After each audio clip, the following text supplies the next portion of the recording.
잠언 2장 1절에서 12절에 있는 말씀을 우리 다 같이 합독하시겠습니다.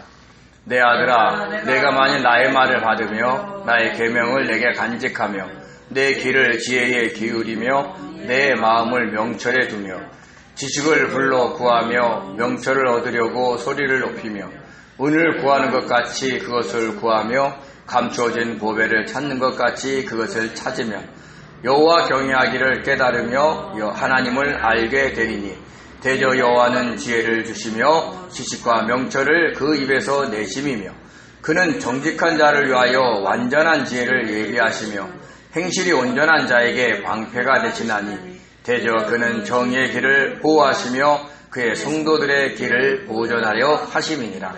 그런즉 내가 공의와 정의와 정직 곧 모든 선한 길을 깨달을 것이라. 곧 지혜가 내 마음에 들어가며 지식이 내 영혼을 즐겁게 할 것이요 근신이 너를 지키며 명철이 너를 보호하여 악한 자의 길과 해역을 말하는 자에게서 건져내리라. 아멘. 아멘. 모든 사람들은 자신이 어떤 문제를 해결할 수 있는 힘과 능력이 있을 때는 다른 사람들의 말을 듣지 않습니다. 그리고 자기가 잘 아는 전문 분야에 대해서는 다른 사람의 조언을 듣지 않습니다. 혹여 나보다 더 전문적인 지식이 있고 경험이 많은 사람의 말이라 할지라도 잘 안 듣습니다. 근데 만약에 모르는 분야면 잘 모르잖아요. 그러니까 그럴 때는 그쪽에 있는 전문 분야의 사람들의 말을 잘 듣습니다. 모르기 때문에. 그럼 다른 쪽으로 얘기하다 보면 자기가 그거에 대해서 어떤 능력이 없다는 것을 인지하고 자기를 내려놓은 상태에서 사람들한테 조언을 구합니다. 대부분 그렇지 않겠어요? 예를 들어서 내가 전기 쪽에 전혀 모르면 전기 전문가한테 물어봐야 되는데 물어볼 때 그 자세로 물어볼 수 있을까요? 지식을 구하죠. 어떻게 하면 되냐고. 또 안 되면 그 사람의 도움을 또 구하고요. 어젠가 그제 가지고 있는 조그만 노트북을 이제 쓸모가 없어가지고 초기화를 시키고 이제 버리려고 했는데 초기화가 쉬워요, 생각보다. 그래서 유튜브를 보면서 이렇게 하면 되겠구나 하는데 이 노트북은 원체 구형이기 때문에 그게 작동이 안 되는 거예요. 초기화가 안 되는 거예요. 안 쓰겠다고 하는데도 안 되는 거예요. 그러니까 어떻게 할 수 없이 컴퓨터 하는 사람한테 찾아가서 이거 초기화가 안 됩니다. 그랬더니 가지고 오래요. 그래서 버려질 수 있습니까? 그랬더니 자기가 고쳐 쓰겠다는 거예요. 그래서 그분한테 맡겼습니다. 내가 모르는 분야니까 이게 그 유튜브에서 하라는 대로 하면 돼야 되는데 안 되니까 막 순간 당황되는 거예요. 나이가 들면 그런 버릇이 있는 것 같아요. 뭔가 잘 안 되면 당황을 해요. 그래서 알게 모르게 식은땀이 많이 나요. 그러고는 어떻게 돼요? 잘 아는 사람한테 묻죠. 벌써 그 과정에서 자기를 낮추는 겁니다. 내가 알지 못하니까. 우리가 어떤 사람한테 지혜를 구한다는 것은 그 사람에게 자기를 낮추는 거예요. 겸손하지 않는 사람이 지혜를 구하는 거예요? 그러면 그런 거예요. 너 한번 해봐, 얘기해봐. 그런 거죠. 대부분 어떤 사람들은 조언을 구하러 오는데 많은 경우 벌써 답을 내고 조언을 구하는 경우가 있어요. 때로는 체면 때문에, 때로는 저의 길을 살려주려고. 근데 나중에 알고 보면 지나간 얘기인데 조언을 구하는 경우도 있어요. 다 끝났는데. 그럼 때로는 속이 엄청 상합니다. 이분이 나를 어떻게 보고 이렇게 대하나. 그때서부터는 누가 조언을 구하면 긴장을 합니다. 그리고 늘 속으로 기도합니다. 내 말대로 분명히 안 할 거다. 내 말대로 안 해도 서운해하지 말자. 그러고 대하니까 처음에 사람들에 대해서 실망했던 마음이 서서히 없어지는 거예요. 우리가 무슨 얘기를 하는데 모든 사람이 듣는다? 그렇게 생각하지 마세요. 안 듣는 경우가 더 많다라는 것을 아셔야 됩니다. 사실 우리를 봐도 그렇잖아요. 우리만 봐도 누구 말 잘 듣습니까? 잘 안 듣죠. 누가 말하면 벌써 다 판단하고 들을 거 듣고 안 들을 거 안 듣죠. 근데 자기가 뭔가 할 수 없다는 걸 알고 자기를 낮추는 사람만이 다른 사람한테 조언을 구하고 지혜를 구하는 겁니다. 그래서 우리가 어떤 지혜를 구하려면 자기를 낮춰야 돼요. 그래서 지혜를 구하는 겸손이 있는 자만이 지혜로운 말을 들을 때 다 100% 받아들이려고 애를 쓴다는 거죠. 솔로몬의 잠언은 하나님께서 솔로몬에게 지혜를 부어준 그 젊었을 때 얘기예요. 그러면 그 주님이 부어주신 그 지혜가 생생할까요? 아니면 세월이 지나서 낡았을까요? 얼마나 생생하겠어요. 요즘 말로 얘기하면 성령의 충만함이 극대화되어 있었을 겁니다. 그 상태에서 솔로몬이 말한 말은 누구의 말이에요? 하나님의 말입니다. 그런데 이제 솔로몬은 이렇게 표현합니다. 내 아들아, 내가 만일 나의 말을 받으며 나의 계명을 내게 간직하며. 오늘부터 살펴볼 1절에서 4절의 말은 만일 뭐뭐 하면으로 다 묶어져요. 조건절이죠. 너희가 이렇게 되면 5절처럼 된다라는 뜻을 갖고 있어요. 그리고 오늘 살펴보는 모든 동사는 거의 대부분 미완료형입니다. 미완료형은 완료가 됐다는 거예요, 안 됐다는 거예요? 안 됐다는 거지. 그러니까 지금 완료를 향해서 계속 가야 되는 거예요. 그러니까 나의 말을 받는 것을 한 번 받고 끝내라는 거예요? 아니면 계속 받으라는 거예요? 계속 받으라는 거예요. 한 번 간직하고 끝내라는 거예요? 계속 간직하라는 거예요? 계속 간직하라는 거예요. 그런 말로 오늘 들어보면 됩니다. 그래서 나의 말을 받는다라는 게 뭐냐면 움켜잡으라 이런 얘기를 하는 거예요. 솔로몬이 자기의 말, 그 지혜를 주신 하나님의 말이기 때문에 이렇게 얘기하는 거예요. 솔로몬이 교만해서 얘기하는 게 아니라 지금 자기가 지혜를 부어주시는 하나님과 생생하게 접붙여 있었을 때 한 말이기 때문에 여기서는 나의 말을 받으며 하고 솔로몬의 말로 얘기를 했지만 결국은 그 솔로몬에게 지혜를 주신 하나님의 말이기 때문에 움켜잡으라. 너 걸로 만들어라. 수용해라. 이런 뜻을 갖고 있는 겁니다. 그러면서 뭐라고 하냐면 나의 계명, 즉 나의 명령을 지키라는 거예요. 간직하라는 거죠. 저장해 두라는 거죠. 자기의 안에 내면화를 시키라는 얘기를 하는 거예요. 사실 우리가 말씀을 듣고 그 말씀이 우리 안에 내 것이 돼서 행동으로 나오기까지는 오랜 세월이 걸립니다. 한 번 말 들어서 될까요? 계속 듣죠. 한 번 훈련해서 될까요? 아니에요. 계속 훈련을 합니다. 보통 격투기 선수, UFC에 나가는 선수들 보면 훈련할 때 연습을 많이 하는데 실전에서는 잘 안 써진대요. 이렇게 동작하면 돼라고 계속 훈련을 했는데 막상 적과 막 싸우는 속에서는 그게 계산이 안 된대요. 근데 어느 순간 몸에 익숙해서 그 행동이 나올 때가 있다는 거예요. 그때는 자기가 하고 싶어서 하는 게 아니래요. 몸이 반응한다는 거예요. 그렇게 훈련도 계속 반복하면서 몸으로 익히듯이 솔로몬이 자기의 말과 명령을 그렇게 자기 안에 간직해서 너 거화, 그러니까 우리 거로 만들어내라는 얘기를 하는 겁니다. 어떻게 해요? 계속해서. 그리고 또 솔로몬이 제안을 두는 게 뭐냐면 내 귀를 지혜에 기울이며 내 마음을 명철에 두라 이렇게 얘기를 합니다. 지혜는 하나님이 주신 지혜고요. 명철은 뭐냐면 주님이 주시는 분별력이에요. 보통 우리가 성령의 충만함을 받아서 성령의 조명하심이라 그래요. 순간순간 영적으로 깨닫게 하는 그런 기간이 있어요.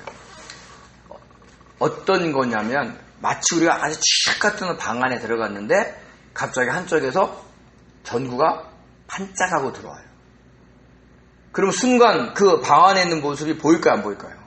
보이죠. 자기가 어디인지 판단이 되죠. 마치 그런 걸. 그런 걸 성령의 조명하심이라고 해요. 주님과 연합된 상태가 많으면 그 전구불이 1초만 켜졌다가 들어가는 게 아니라 5초 켜졌다가 꺼질 수 있는 거예요. 그러면 5초 동안 자기가 있는 곳을 다 파악할 수 있죠. 그래서 영적으로 굉장히 주님과 연합된 사람, 그리고 성령의 충만함을 사는 사람들의 차이가 그 성령의 조명하심을 오래 받는다는 거하고, 그렇지 않는 성도들이 받는 그것은 짧다는 얘기예요. 그래서 반짝 붙여줬는데 그게 무슨 물건인지 기억이 안 나는 거예요. 그건 아직 주님과의 어떤 연합이 덜 돼 있고 훈련이 덜 됐다는 얘기를 하는 겁니다. 늘 주님께 물어보고 성령 인도하심을 받는 훈련을 하는 사람은 그 깜빡하는 게 시간이 1초, 2초, 3초 늘어나는데, 그 훈련을 하지 않은 사람은 늘 깜빡이 1초예요. 어쩌면 0.5초예요. 그러면 내가 뭘 어떻게 해야 되는지 분별이 잘 안 될 때가 있어요. 그래서 때로는 잘못된 선택을 할 수도 있는 거죠. 사실 나의 명철에 너 마음을 두라 이런 얘기는 그 성령의 그 조명하심에 민감하라 이런 얘기를 하는 거예요. 그러니까 주민심 분별력이 있다는 거죠. 우리가 세상을 살아가다 보면 수많은 일을 분별하고 판단해야 됩니다. 그럼 보통 사람들, 또 나이가 많은 사람들은 대부분 자기의 인생의 경험을 따라서 판단을 합니다. 근데 그때는 속거나 실수할 때가 많아요. 근데 주님께 마음을 드리고 성령의 인도하심을 받으려고 하는 사람은 실수를 한다 할지라도 그것이 완전히 잘못되진 않아요. 그리고 훨씬 많은 퍼센테이지가 옳은 길을 선택합니다. 왜냐하면 주님이 보여주시는 거니까. 그래서 내 마음을 명철에 두라 이런 거는 그 주님이 분별력을 주실 때 거기에 집중하라 이렇게 얘기를 하는 거예요. 그런 훈련을 하는 거죠. 그래서 기울이다라는 것은 귀를 기울이는 거예요. 어떻게 하면 들으려고, 지혜의 말씀을 들으려고, 요즘 같은 얘기하면 어떻게 하면 귀한 설교 말씀을 들으려고, 그 설교를 통해서 주님의 음성을 들으려고 애를 쓰셔야 된다. 그래서 저는 개인적으로 설교 시간에 세상 얘기하는 거 별로 안 좋아합니다. 정치 얘기, 경제 얘기 별로 좋아하지 않습니다. 경제가 어렵다, 기도합시다 이럴 수는 있어도 뭐가 어떠고 저떠고 경제가 돌아가는 얘기 잘 하지 않습니다. 왜냐하면 이 귀한 시간에는 성도님들이 세상 얘기를 듣는 게 아니라 주님의 말씀을 들어야 되기 때문에 그렇습니다. 그래서 여기서 내 마음을 명철에 두다의 히브리어도요, 기울이는 거예요. 이건 어느 정도냐면요, 너가 허리를 구부려서 듣는 거예요. 그럼 보통 듣는 거하고 허리를 구부려서 듣는 거하고 뭐가 더 적극적이에요? 허리를 구부려서 듣는 거죠. 우리가 보통 자녀가 막 얘기할 때 키가 안 맞으니까 어떻게 돼요? 구부려서 듣죠. 자녀가 이뻐서 그런 거예요. 자녀가 미운 자녀면 잘 안 듣습니다. 대충 그냥 듣고 대답할 때도 있죠. 근데 이쁘면 그냥 구부려서 무슨 말 하는지 이해하려고 얼마나 애쓰니까. 그러니까 마치 그런 식으로 하나님의 말씀을 사모하라는 얘기를 하는 겁니다. 그래서 성도들은 죽는 그날까지 늘 기울여야 돼요. 누구의 말씀을? 주님의 말씀을. 그래서 항상 물어보고 주님이 나에게 어떻게 응답하시는지. 응답을 못 받아도 계속 묻다 보면 하나님이 성령을 통해서, 환경을 통해서, 사람을 통해서 응답하신다는 걸 느끼게 된다는 거죠. 그래서 이렇게만 하느냐? 더 적극적으로 구하라고 얘기합니다. 뭐라고 하냐면 지식을 불러 구하며 명철을 얻으려고 뭐하라고? 소리를 높이라는 거예요. 그래서 더 나가요. 뭐라고 하냐면 은을 구하는 것 같이 그것을 구하며 감추어진 보배를 찾는 것 같이 그것을 찾으라. 당시 은이 귀했어요. 저와 여러분이 만약에 여기에 리모컨이 있고 여기 금 한 돈 있으면 리모컨을 잡겠어요? 금을 잡겠어요? 여기 와서 아무거나 가져가세요. 선착순 그러면 금 가지려고 막 박틀지도 몰라요. 왜요? 그게 돈이 되니까, 재산이 되니까. 그렇게 적극적으로 구하라고 얘기를 하는 겁니다. 그래서 여기서 지식을 불러 구하다라는 것도 소리를 지르는 거예요. 선포하다, 소환하다 이런 것처럼 막 지식을 막 얘기하는 거예요. 야, 지식! 일로 와, 일로! 이렇게 불러서 구하는 것처럼. 그래서 은을 구하다. 막 엄청 찾는 거예요. 은을 찾듯이 주님의 말씀을, 주님의 지혜를 자꾸 찾으려고 하는 거예요. 그래서 감춰진 보배를 찾는 것 같이 막 수색하듯이 막 주님 말씀 어디 있어요? 주님 뜻 어디 있어요? 우리가 막 어떤 상황이 이상하게 막 몰아갈 때 있어요. 그럴 때 막 그래 이렇게 같이 이러지 마시고 주님 내가 여기서 뭘 잘못했어요? 주님이 무슨 뜻이에요? 그래서 우리의 마음을 주님께로 자꾸 드리면 내가 상대방하고 아니면 그 어떤 분위기가 이상하게 가더라도 거기 휩쓰이지 않아요.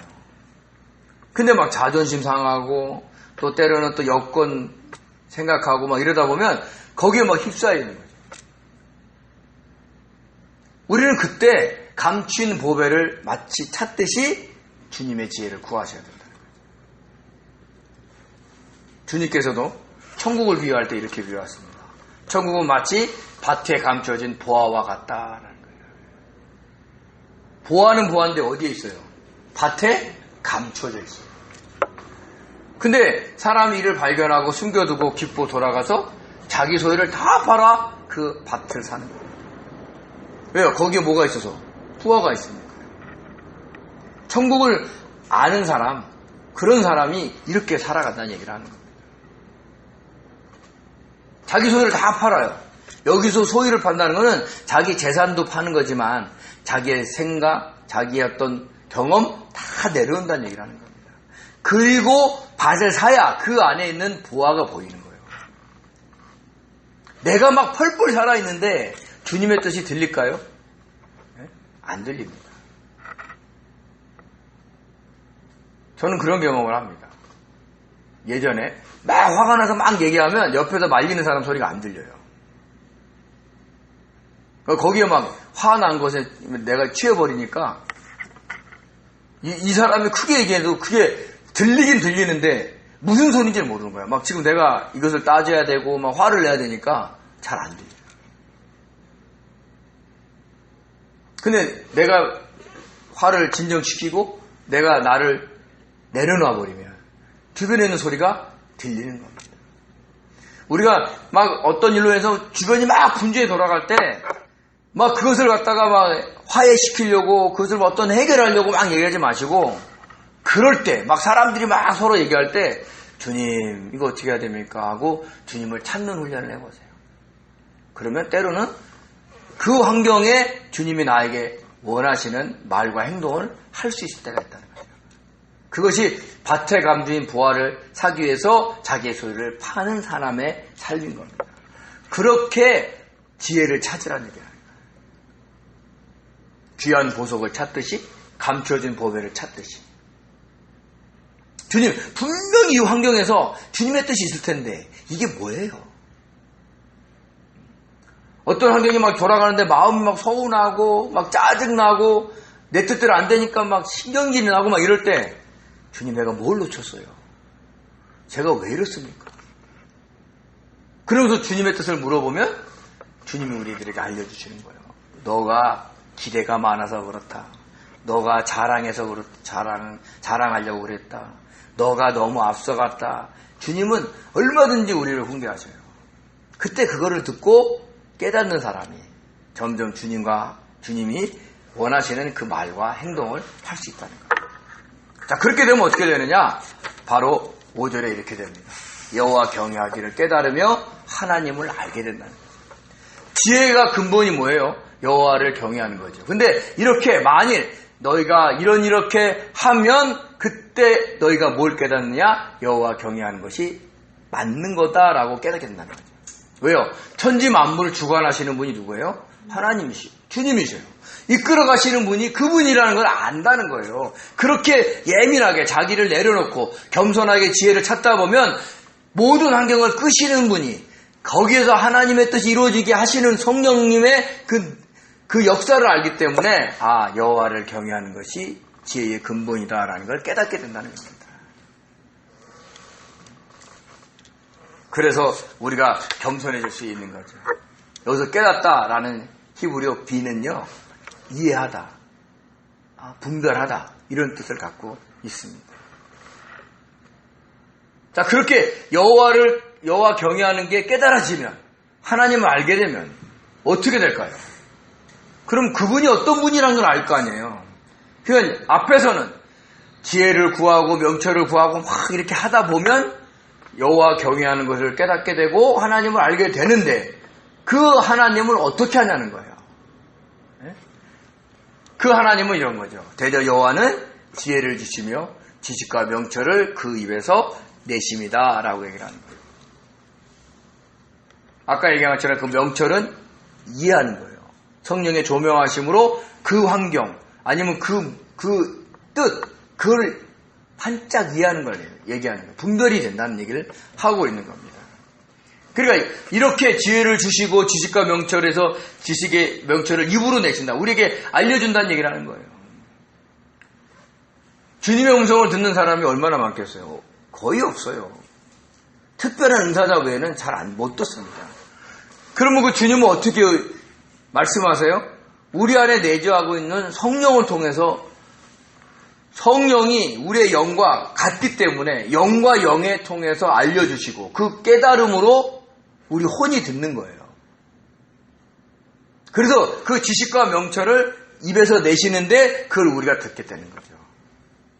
그래서 그렇게 지혜를 찾으면 여호와 경외하는 것이 맞다. 여호와를 경외해야 된다. 하나님을 알게 되고 그 하나님은 우리들에게 지혜를 주시고 지식과 명철을 그 입에서 내시는 분이다라는 것을 안다는 거예요. 그리고 또 그건 어떠냐? 정직한 자를 위해서는 완전한 지혜를 예비하시며 행실이 온전한 자에게 방패가 되신다라고 얘기를 합니다.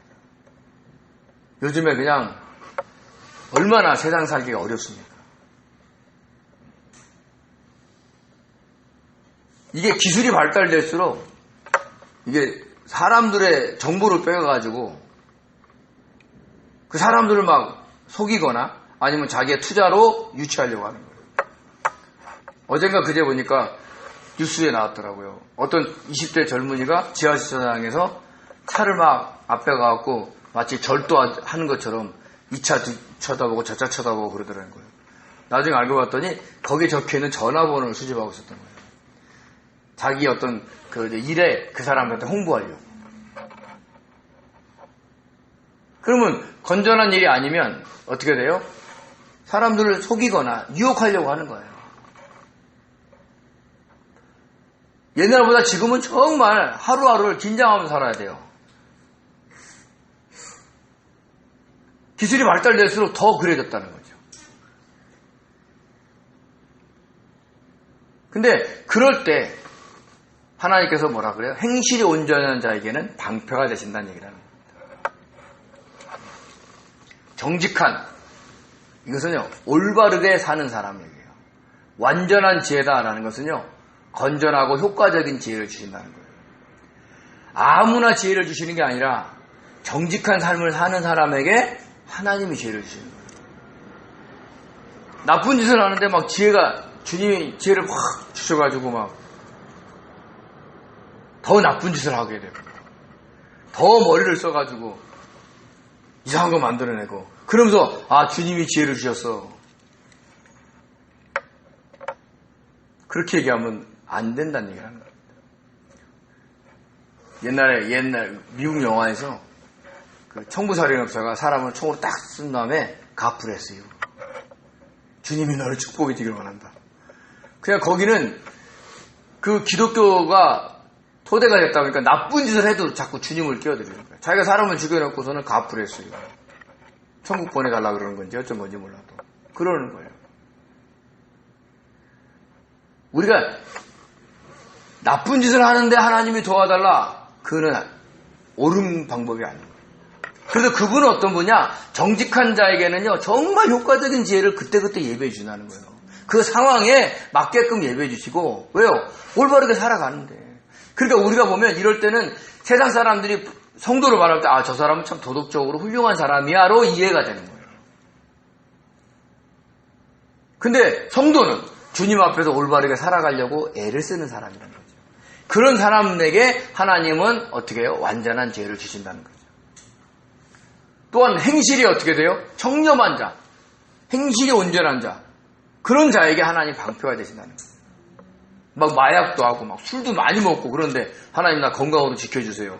나에게 방패가 되세요. 그러면 되겠어요? 안 되는 겁니다. 행실 자체도 뭔가 청렴해야 하나님이 방패가 되시는 거예요. 그래서 저와 여러분이 믿음 생활, 신앙 생활을 잘해야 되는 게 뭐냐면 나는 그냥 막 주님의 뜻대로 안 살고 막 내 뜻대로 내 고집대로 막 내가 하고 싶은 대로 막 하면서 주님 왜 이거 안 들어주세요? 왜 내 기도 안 들어주세요? 이러지 말란 얘기라는 겁니다. 기준이 있다는 거예요. 하나님은. 그래서 행실이 온전한 자에게 그때그때 필요한 완전한 지혜를 주시고 경건하게 청렴하게 사는 자에게 하나님이 방패가 돼 주신다라고 이야기를 하고 있다는 걸 잊지 마시기 바랍니다. 그런데 하나님은 어떤 분이냐? 그는 정의의 길을 보호하시며 성도의 길을 보전하여 주신다라고 얘기합니다. 그러니까 정의가 뭐냐? 공의로운 거예요. 그리고 성도는 뭐예요? 친절한 자, 경건한 자예요. 그러니까 성도는요, 사람들이나 하나님 앞에서 친절할 뿐만 아니라 경건하게 사는 사람을 성도라 그럽니다. 그래서 우리가 성도들이 이렇게 초신자들이 오면 성도님 이렇게 부르는데 사실 조심해야 되는 거예요. 주님 앞에 경건하지 않는 그런 삶을 사는데 성도님이라고 호칭할 수가 없어요. 세상 사람들하고 똑같이 그냥 막 사는데 성도님, 집사님, 장로님, 목사님 이렇게 부르는 거 정말 조심드려야 돼요. 그래서 우리가 보면 성도의 길, 친절하면서도 경건하게 사는 사람을 우리가 살아야 될 줄 아셔야 되는 거죠. 그런 자를, 그 길을 하나님이 보호하시고 보존해 주신다라는 것을 잊지 마시기 바랍니다. 그러니까 그냥 너 목사야, 너 내일 하고 있어? 내가 다 보여줄게. 내가 너 보존해 줄게. 그러지 않는다는 거예요. 목사도 막 잘못 살면 성도로서의 길을 걷지 않으면 하나님이 보존해 주지 않으시는 거예요. 그래서 우리는 일상을 살아갈 때에 세상 사람들이 보기에는 도덕적으로 훌륭한 사람인 것처럼 보여도 우리는 그 하나님을 경외하기 때문에 하나님 앞에서 경건하게 살아야 된다는 걸 잊지 마시기 바랍니다. 그러니까 그런 하나님이라는 얘기를 하는 거예요. 그래서 1절에서 4절까지 너희가 지혜를 구하고 명철을 마음에 두고 막 이러다 보면 여호와를 경외해야 된다는 걸 깨닫게 되고 그리고 그분에 대해서 알게 되는데 그분이 어떤 분이냐? 그분이 이렇게 우리들에게 이런 걸 준다는 거예요. 지혜를 주시고 지식과 명철을 주시고 정직한 자에게 완전한 지혜를 주시고 그리고 어떻게 돼요? 성도에게 행실이 온전한 자에게 방패가 되시고 그리고 정의로운 길을 보호하시고 그리고 성도의 길을 보존해 주시는 분이다라는 걸 알게 된다는 거예요. 그러면 또 깨닫는 게 있어요. 그게 뭐냐? 그런즉 내가 공의와 정의와 정직 곧 모든 선한 길을 깨닫게 될 것이다 라고 얘기를 하는 거죠. 여기서 공의, 정의, 정직 이런 건요 공정하고 공의롭고 그리고 공평한 걸 얘기를 하는 거예요. 우리가 얘기하는 그 법태들에서 얘기하는 게 아니라 하나님 안에서 얘기를 하는 거예요. 그러면 어떻게 돼요? 여기서 선한 길은 이 땅에 선하신 분이 누구예요? 하나님이죠. 주님이죠. 주님이 원하시는 길이 뭔지를 알게 된다는 얘기를 하는 거예요. 아, 내가 이 환경에서 주님이 원하시는 게 뭐지? 그거를 우리가 깨닫게 된다는 얘기를 하고 있는 거죠. 그거를 지혜를 구하는 자에게 이렇게 부어주시는 하나님에 대해서 알 수 있다라고 이야기를 하고 있는 겁니다. 자, 그러면 이제 어떻게 되느냐? 그 지혜가 내 마음에 들어와서 지식이 내 영혼을 즐겁게 해준다. 우리가 어떤 것을 주님의 뜻을 구하고 주님의 뜻대로 살았는데 일이 잘 됐거나 아니면 내가 생각하는 이상으로 되면 좋아요, 나빠요? 좋지요. 그 깨달아지면 내 영혼이 즐겁다는 거 얘기를 하는 거예요. 즐겁다. 막 유쾌해지는 거예요. 때로는 주님께 막 물었는데 주님의 어떤 응답이 와서 내가 곤란했던 일, 또 어려웠던 일들이 주님의 원하는 대로 잘 됐어. 내가 원하는 대로는 안 됐어도. 그러면 그때에 주님이 나와 함께 계시는 걸 느끼면 슬퍼요, 기뻐요? 기쁘죠. 그걸 얘기해주고 있는 겁니다. 그러니까 모든 선한 길을 깨닫게 되면 그때부터는 어떻게 돼요? 그런 주님과의 어떤 만남에 그런 경험이 늘어나게 된다는 얘기를 하는 겁니다. 그러면서 근신이 너를 지키며 명철이 너를 보호해준다는 거죠. 여기서 근신은요, 단수로 쓸 때는요, 신중하다라는 뜻을 내요.